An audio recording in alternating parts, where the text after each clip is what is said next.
काबिल एहतराम स्टेज ते वेठल सभई मुअज़्ज़िज़ लाइक एहतराम तव्हां मज़लूम चिचवियल ॾंभियल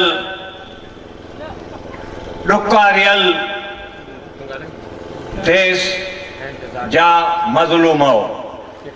मां तव्हांजो वधीक वक़्तु वठणु नथो चाहियां। मां फ़क़ति इन इश्क में आयो आहियां त मलक चंगेज़ ख़ान पंहिंजी ज़िंदगी जो टाइम जवानी खां वठी अधु तव्हां सां ॾिनो त अधु असां कोटड़ी वारनि सां बि ॾिनो। ताड़ी वजायो हिकु दफ़ो ज़बरदस्त तरीक़े सां। जिए मलिक चंगेज़ ख़ान ज़िंदाबाद। मूंखे सिक लॻी त हू असांजे जलसनि में डॉक्टर साहब जे जलसनि में शरीक थिए थो, कचहरियुनि में शरीक थिए थो। 80 सालनि जा पोड़ा तोते फर्ज़ात मलिक चंगेज़ ख़ान जे धरती ते वञ ऐं उते हीअ ख़लक ॾिस। ऐं मां तव्हांखे वधीक ॻाल्हि कयां, कल्ह रैली हुई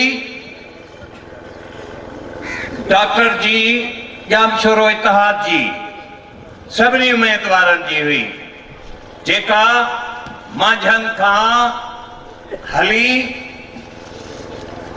मां तव्हांखे ॿुधायां त पूरी ख़ल्क़ रोड ते उन रैली जो इस्तक़बाल कयो।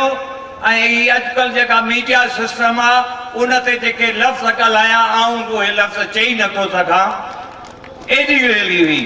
पर मां अॼु हिन ॾुतड़ियल ऐं ॾुकारियल इलाइक़े जंहिंजी धरती ते ॾिसो ऐं बूंद पवे तॾहिं बि हिन मां सलो निकिरे, बूंद पवे तॾहिं बि सलो निकिरे। अहिड़ी धरती ते त सिर ॾियणु खपे। ऐं मूंखे यकीन आहे त तव्हां जेके हेॾियूं काढ़ा गर्मियूं मुसीबतूं इहे माण्हुनि जा चहिरा ॿुधाईंदा आहिनि।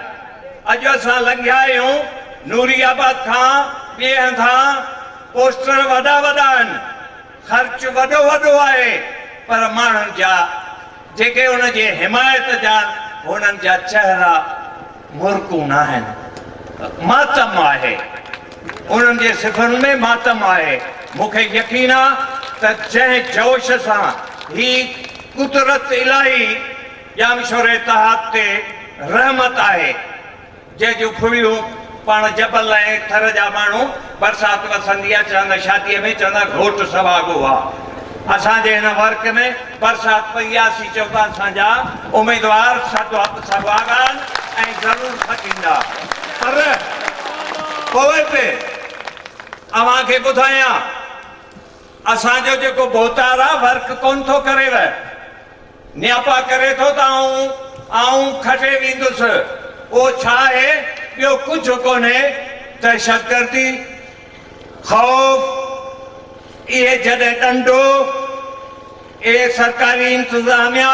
पर मौजूदा इलेक्शन कमीशन जेका आहे उहा साफ़ ऐं शिफ़ाफ़ इलेक्शन कराईंदी। ॾंडो या बूथ जेके भरबा हुआ दॿा, इहो हाणे दौर कोन अथव, इहो दौर निकिरी वियो। हाणे वोट जेको पोलिंग ते ईंदो, जंहिंखे ॾींदो वोट उन जो पवंदो। तंहिंजे करे मां तव्हांखे गुज़ारिश कयां थो त इन दहशत ऐं इन ॻाल्हि खां निकिरी तव्हां जेको हेतिरो सारो महिनत कई आहे उन महिनत जो सॼो निचूड़ अथव 25 जुलाई। वरी न ईंदी 25 जुलाई, वरी न ईंदव। इहो वक़्तु तारीख़ में लिखंदा, अदीब अख़बारुनि में लिखंदा त ही कोस्तान ऐं ही मज़लूमनि क़ौमुनि जी हिकिड़े भोतार सां जंग जी फतह जी तारीख़ आहे। मूंखे यकीन आहे मां वधीक तव्हांजो टाइम दिलि त चवे थी त राति ताईं अव्हां सां ॻाल्हायां, पर आउं सम्झां थो त असांजा जेके उमेदवार आहिनि, मुअज़्ज़िज़ उमेदवार आहिनि, हुननि जे ज़बान खां तव्हां लफ़्ज़ ॿुधो। महिरबानी, ख़ुदा हाफ़िज़।